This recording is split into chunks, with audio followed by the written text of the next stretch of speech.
Hello friends, मैं हूं सन्मय प्रकाश और आप देख रहे हैं यूट्यूब चैनल सरकारी जॉब न्यूज़। आपका स्वागत है डेली करंट अफेयर्स वीडियो में। आज के इस करंट अफेयर्स वीडियो में कई इंपॉर्टेंट टॉपिक है, उन सब पर चर्चा करेंगे एक एक करके। तो शुरू करते हैं। उससे पहले एक इन्फॉर्मेशन दे दूँ कि आज सुबह 11 बजे ये वीडियो आ रहा है मैराथन, जनवरी से लेकर अप्रैल 2023 तक का तमाम जो भी एग्जामिनेशन है आपके आने वाले हैं उन सब में बहुत काम आएगा, तो देखना ज़रूर। अगर आप 11 बजे के बाद ये वीडियो देख रहे हैं तो आपको इस वीडियो के डिस्क्रिप्शन में लिंक मिल जाएगा, आपके बहुत काम आएगा एग्जामिनेशंस के लिए, करंट अफेयर्स की शानदार तैयारी के लिए। फटाफट करंट अफेयर्स है मैराथन, ठीक है। 11 बजे सुबह आ रहा है ये वीडियो।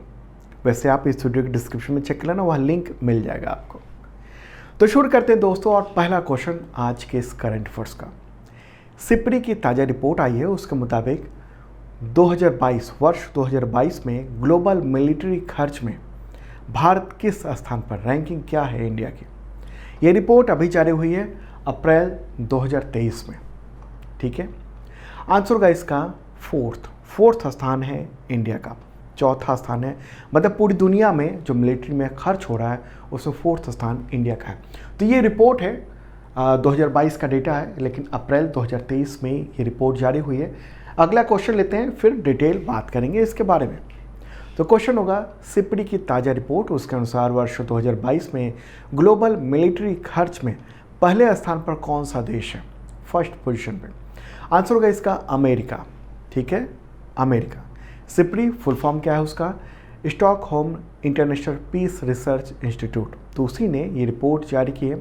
रिपोर्ट का नाम क्या है, trends in world military expenditure 2022, ठीक है। और इसमें बताया गया है कि दुनिया में मिलिट्री पर खर्च लगातार बढ़ता जा रहा है। तो ये डेटा देख रहे हैं आप, इसी के द्वारा दिया गया है। और आपको बताऊं कि तमाम अखबारों ने, हिंदू हो, इंडियन एक्सप्रेस हो, सब ने इसे अच्छे खासे ढंग से पब्लिश किया है, ओके। तो देख रहे हैं आप कि किस तरीके से ये खर्च का आंकड़ा लगातार बढ़ रहा है। और 2022 में यहाँ ये वाला हिस्सा देख रहे हैं, ये तो खर्च काफ़ी ज़्यादा बढ़ता चला गया है। कितना हुआ है खर्च दुनिया भर में 2022 में डिफेंस और हथियारों पर खर्च, 2240 बिलियन डॉलर, 2240 बिलियन डॉलर।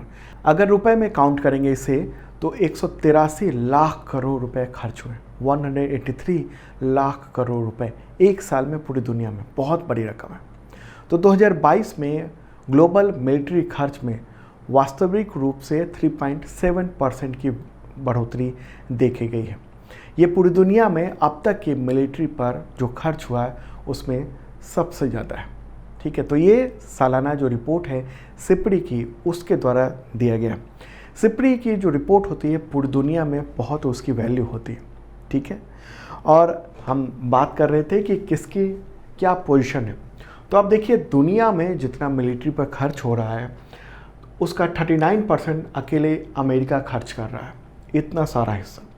दूसरे स्थान पर चाइना है 13%, तीसरे स्थान पर रशिया 3.9% खर्च कर रहा है, पूरी दुनिया का जो मिलिट्री खर्च है उसका एक हिस्सा, ठीक है।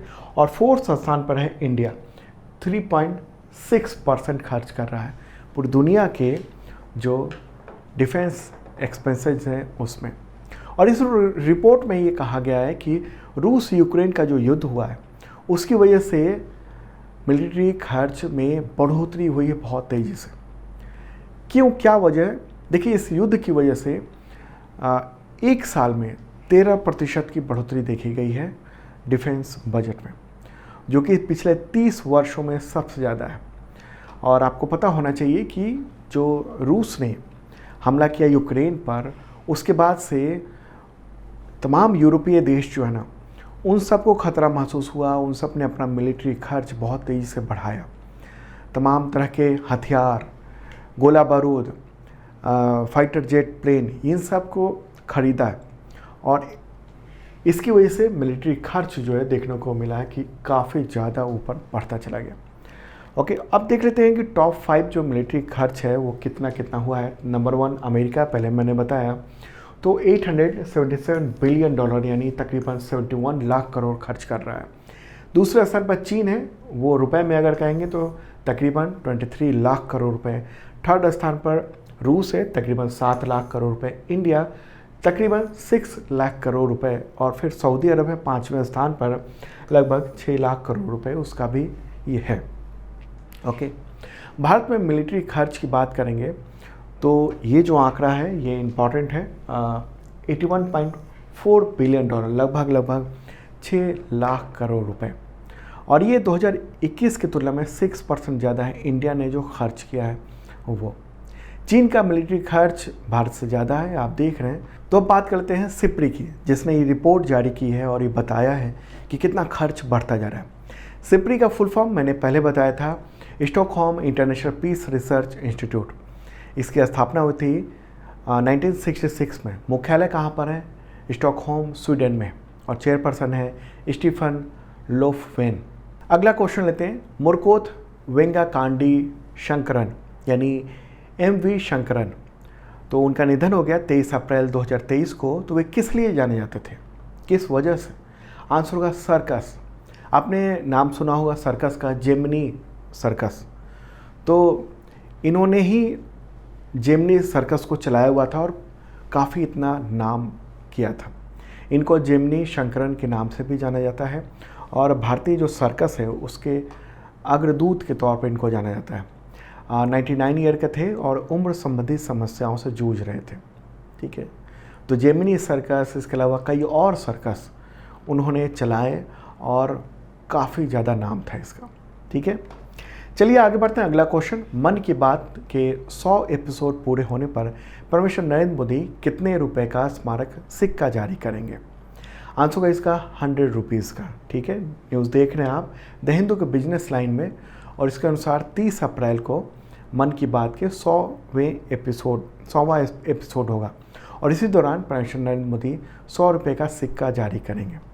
ठीक है, परमेश्वर नरेंद्र मोदी ने मन की बात की शुरुआत कब की थी? 3 अक्टूबर 2014 को की थी और हर महीने के आखिरी रविवार को ये ऑल इंडिया रेडियो पर सुबह 11 बजे प्रसारित किया जाता है। तो ये सिक्का जारी होगा, गोल आकार का होगा, वजन 35 ग्राम होगा और ये चतुर्धातु होगा, मतलब 4 तरह के धातु का मिश्रण होगा। इसमें 50% चांदी होगा, 40% तांबा, 5% निकल और 5% जस्ता होगा। ठीक है, और सिक्के के आगे वाले भाग में अशोक स्तंभ होगा, उसके नीचे सत्यमेव जयते लिखा होगा और उसके पीछे मन की बात के 100वें एपिसोड के लोगों को प्रदर्शित किया जाएगा उसमें। ओके, तो 100 रुपये का ये स्मारक सिक्का जारी होने वाला है। इंपॉर्टेंट बात है, कई बार सिक्कों के बारे में क्वेश्चन आ जाते हैं। अगला क्वेश्चन लेते हैं, विश्व मलेरिया दिवस कब मनाता है? World malaria day. आंसर होगा 25 अप्रैल को। ठीक है, और थीम क्या है इसकी? थीम है इसका time to deliver zero malaria innovation implementation, मतलब शून्य मलेरिया का समय, तो मलेरिया खत्म करने का समय, निवेश, नवाचार, कार्यान्वयन। ठीक है, तो विश्व मलेरिया दिवस जो है ना वो 2008 में सबसे पहले मनाया गया था और भारत ने 2030 तक मलेरिया को ख़त्म करने का संकल्प लिया हुआ है। अगला क्वेश्चन लेते हैं, पाकिस्तानी कनाडाई तारिक फतेह का निधन हो गया 24 अप्रैल 2023 को। तो वे इनमें से क्या थे या क्यों चर्चित थे? आंसर का पत्रकार के तौर पर। ठीक है, भारत के तमाम कई सारे टेलीविज़न पे और न्यूज़पेपर में इनके बयान आप देखते होंगे, आपने कभी देखा होगा।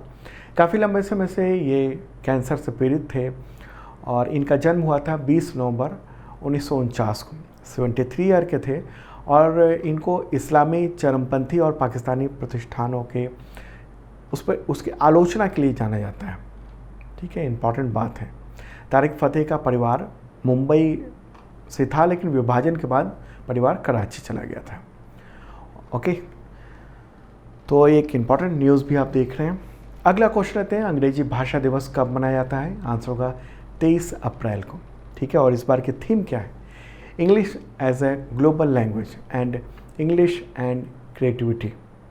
ठीक है, तो ये दिवस संयुक्त राष्ट्र के द्वारा घोषित किया हुआ है। अगला क्वेश्चन, स्पेनिश भाषा दिवस कब मनाया जाता है? आंसर होगा इसका 23 अप्रैल को और ये दिवस संयुक्त राष्ट्र के द्वारा ही घोषित है। अंग्रेजी, चीनी, स्पेनिश, ये जो भाषा है वो काफ़ी लोकप्रिय भाषा ये सब है और इनका दिवस भी मनाया जाता है संयुक्त राष्ट्र के द्वारा। अगला क्वेश्चन लेते हैं, international Chernobyl disaster remembers day कब मनाया जाता है? आंसर होगा 26 अप्रैल को, आज ही के दिन मनाया जाता है। संयुक्त राष्ट्र ने इस दिवस को घोषित किया हुआ है। और ये दिन क्यों आयोजित होता है, ये फोटोग्राफ देख रहे हैं आप, ये चेरनोबिल परमाणु ऊर्जा संयंत्र था, प्लांट था, एटॉमिक प्लांट। और 1986 में इसका पावर प्लांट 4 में विस्फोट हो गया था और ये यूक्रेन में इस वक्त है। उस वक्त ये सोवियत संघ का हिस्सा हुआ करता था और इस घटना की सूचना दुनिया के दूसरे देशों को नहीं दी गई थी और ये बेहद खतरनाक था। और इससे बेलारूस, यूक्रेन, रूसी संघ के बड़े क्षेत्र में रेडिएशन फैला था। कुछ यूरोपीय देशों तक इसके रेडिएशन को मतलब महसूस किया गया था। ओके, चेरनोबिल यूक्रेन में मौजूद है और उसको इस तरीके से ये ढक दिया गया है उस पूरे प्लांट को, ताकि रेडिएशन जो है ना उसका असर बहुत ज़्यादा बाहर ना हो। ओके, इस परमाणु प्लांट को 1977 से 1983 के बीच में बनाया गया था और जब घटना हुई थी, फट गया था, तकरीबन 1000 किलोमीटर दूर तक रेडिएशन डिटेक्ट किया गया था और तब पता चला कि इतना बड़ा हादसा हुआ है। अगला क्वेश्चन लेते हैं, मिक्स्ड मार्शल आर्ट्स यानी MMA 1 फेडरेशन का अध्यक्ष किसे नियुक्त किया गया है? आंसर होगा महावीर सिंह फोगाट। ठीक है, महावीर सिंह फोगाट, ये नाम आपको ध्यान में रखना है। तो अप्रैल में ही उनको इसका अध्यक्ष बनाया गया है। भारत में मिक्स्ड मार्शल आर्ट्स को बढ़ावा देने के लिए वो जिम्मेदार होंगे। ओके, दुनिया भर में लाखों फॉलोअर्स हैं MMA 1 के यानी मिक्स्ड मार्शल आर्ट्स के। ठीक है, तो इस फेडरेशन का मुख्यालय इंडिया में मुंबई में है। महावीर सिंह फोगाट, उनके बारे में आप जानते होंगे, शौकिया पहलवान हैं और ओलंपिक कोच हैं और 2016 में जो फिल्म आई थी दंगल, इनके ही जीवन पर आधारित थी और इनकी बेटियों के जीवन पर आधारित थी। केंद्र सरकार के द्वारा इनको द्रोणाचार्य पुरस्कार भी दिया जा चुका है। ओके, गीता फोगाट के पिता हैं वो। तो दोस्तों, ये था इम्पॉर्टेंट करंट अफेयर्स। आज फटाफट किया क्योंकि मैराथन वीडियो की तैयारी है, तो 11 बजे देखना ज़रूर। लगातार कुछ घंटे का वीडियो होगा और क्वेश्चन आंसर करके आपको बताएंगे। चलिए, अब मिलते हैं अगले वीडियो में सुबह 11 बजे, अब कुछ देर बाद ही।